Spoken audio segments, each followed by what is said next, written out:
രാഹുൽ, ഒരാളെ താഴെ എത്തിച്ചിട്ടുണ്ട്, സുരക്ഷിതനായി തന്നെ താഴെ എത്തിച്ചിട്ടുണ്ട്. ഇനിയും അതിൽ അവശേഷിക്കുന്ന ആളുകളെ കൊണ്ടുവരാൻ അദ്ദേഹം വീണ്ടും മുകളിലേക്ക് പോകുന്നത് നമ്മൾ ദൃശ്യങ്ങളിൽ കാണും. 2 കുഞ്ഞുങ്ങളും ഉണ്ട്, തീരെ ചെറിയ കുട്ടികളാണ്, അവരെയും താഴെ എത്തിക്കേണ്ടതുണ്ട്. ഇതിൽ ഈ സാധാരണ ഇത്തരം ഈ അഡ്വഞ്ചർ ടൂറിസത്തിന്റെ ഭാഗമായി ഇത്തരം ക്രമീകരണമൊക്കെ ഏർപ്പെടുത്തുമ്പോൾ അവിടെ അതിൻ്റെ സുരക്ഷാ ഉദ്യോഗസ്ഥരും എന്തെങ്കിലും സാങ്കേതിക പ്രശ്നങ്ങൾ ഉണ്ടെങ്കിൽ അത് പരിഹരിക്കാനുള്ള ടെക്നീഷ്യനുമൊക്കെ ഉണ്ടാകേണ്ടതാണ്. ഇനിയിപ്പോൾ ഇതിന് അനുമതിയുണ്ടോ എന്ന് ചോദിച്ചാൽ അനുമതിയുടെ രേഖകൾ പോലും ഒരിടത്തും കാണാനില്ല. പിന്നെ നമ്മൾ അവിടെ ടെക്നീഷ്യനെയൊക്കെ വെക്കണമെന്ന് പറയുന്നതിൽ കാര്യമില്ല എന്ന് തോന്നും. എന്തായാലും ഇപ്പോഴവിടെ കുടുങ്ങിക്കിടക്കുന്നവരെ താഴെ എത്തിക്കുക എന്നതിനാണ് പ്രഥമമായ പരിഗണന. ആദ്യത്തെയും അവസാനത്തെയും പരിഗണന അതുതന്നെയാണ്. അത് സമയമെടുക്കുമെങ്കിലും ഈ ഫയർഫോഴ്സിന് ഈ നിലയിൽ മുഴുവൻ ആളുകളെയും ഒട്ടും വൈകാതെ താഴേക്ക് കൊണ്ടുവരാൻ കഴിയുമെന്ന് നമുക്ക് പ്രതീക്ഷിക്കാം, അല്ലേ?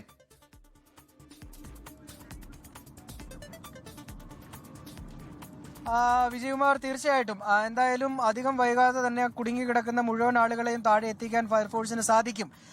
ഒരു പക്ഷേ ഫയർഫോഴ്സിന്റെ സംഘത്തിന് നേരത്തെ എത്താൻ കഴിഞ്ഞിരുന്നെങ്കിൽ ഒരല്പം മുമ്പ് തന്നെ ഈ രക്ഷാപ്രവർത്തനം പൂർത്തിയാക്കാൻ കഴിയുമായിരുന്നു. അത് പറയാൻ കാരണം മറ്റൊന്നുമല്ല, ആദ്യഘട്ടത്തിൽ ഫയർഫോഴ്സിനെ ഇവിടുത്തെ ഉത്തരവാദിത്തപ്പെട്ടിട്ടുള്ള ഈ നടത്തിപ്പുകാർ അറിയിച്ചിട്ടില്ല എന്നുള്ളതാണ് മനസ്സിലാക്കാൻ കഴിഞ്ഞിരുന്നത്. ഈ വിവരം പുറത്തറിഞ്ഞാൽ ഉണ്ടാകുന്ന പ്രശ്നങ്ങളെ ഓർത്തിട്ടായിരിക്കാം ഒരുപക്ഷെ അവർ ആ കാര്യങ്ങൾ ഫയർഫോഴ്സിനെ ആദ്യഘട്ടത്തിൽ അറിയിക്കാതിരുന്നത്.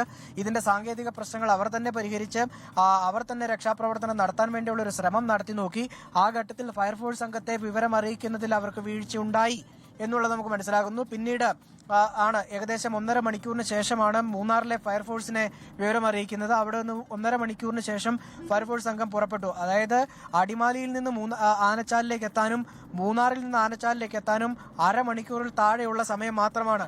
1.5 മണിക്കൂർ ഈ കുടുങ്ങി കിടക്കേണ്ട ആവശ്യം അവിടെ ഉണ്ടായിരുന്നില്ല. 2 മണിക്കൂർ അടുപ്പിച്ചെത്തുമ്പോഴാണ് ഈ ഫയർഫോഴ്സ് സംഘത്തിന് അവിടെ എത്താൻ കഴിഞ്ഞത്. മറ്റേതെങ്കിലും ദൗത്യവുമായി ബന്ധപ്പെട്ട് ഫയർഫോഴ്സ് സംഘം പോയിട്ടും ഉണ്ടായിരുന്നില്ല. അപ്പോൾ തന്നെ നമുക്ക് വ്യക്തമാകുന്നതാണ്, ആദ്യഘട്ടത്തിൽ ഈ ഉത്തരവാദിത്തപ്പെട്ട ആളുകൾ, ഈ നടത്തിപ്പുകാർ കൃത്യമായിട്ട് ഈ ആളുകളെ, ഈ ഫയർഫോഴ്സ് സംഘത്തെ വിവരം അറിയിക്കുന്നതിൽ വീഴ്ച സംഭവിപ്പിച്ചു എന്നുള്ളത് അപ്പോൾ തന്നെ നമുക്ക് വ്യക്തമാണ്. എന്തായാലും ഫയർഫോഴ്സ് സംഘം എത്തി, അവർ ഉചിതമായിട്ടുള്ള ഒരു നടപടി സ്വീകരിച്ചു. അവർ ഇത്തരത്തിലുള്ള പല വിധത്തിലുള്ള രക്ഷാപ്രവർത്തനത്തിലും ഏർപ്പെട്ടിട്ടുള്ളതാണ്. അവർക്ക് ഈ സാഹസികമായിട്ടുള്ള പ്രശ്നങ്ങൾ പരിഹരിക്കുന്നതിന് വേണ്ടിയുള്ള കൃത്യമായിട്ടുള്ള പരിശീലനം ലഭിച്ചിട്ടുള്ളതാണ്.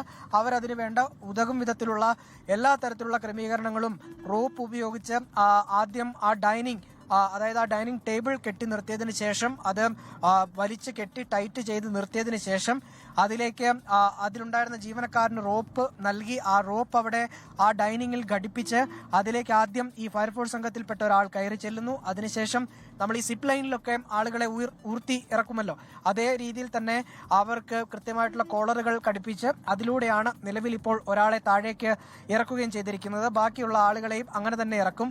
ഇനി 2 കുട്ടികളുണ്ട്. ആ കുട്ടികളെ ഇറക്കുന്നതിന് വേണ്ടി ഉള്ള ദൗത്യത്തിന് ഫയർഫോഴ്സിലെ ആളുകൾ തന്നെ നേരിട്ട് കയറുകയും ചെയ്യും. ഇപ്പോൾ ഇവിടെ എന്തായാലും മഴ പെയ്യുന്നുണ്ട്. അത് രക്ഷാപ്രവർത്തനത്തിന് ഒരു തടസ്സമാകുമോ എന്നൊരു സംശയം ഉണ്ട്. ചെറിയ ചാറ്റൽ മഴയാണ്, എന്തായാലും വലിയ കാര്യമായിട്ടുള്ള മഴയല്ല.